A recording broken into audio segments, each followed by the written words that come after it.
English grammar, the prepositions on, at, in, by. In English grammar, prepositions are words that show the relationship between a noun or pronoun and other words in a sentence. Some common prepositions are on, at, in, and by. These prepositions are often used to indicate location, time, or manner.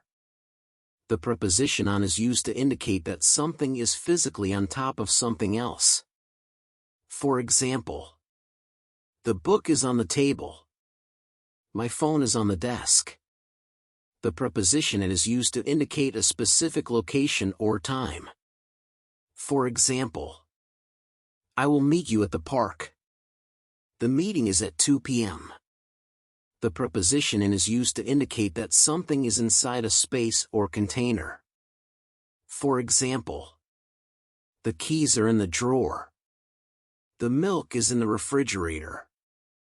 The preposition "by" is used to indicate the means or method of doing something. For example, I will travel to New York by plane. The report was written by John.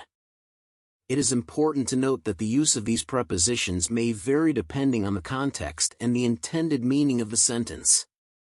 Mastery of prepositions takes time, practice, and exposure to the language.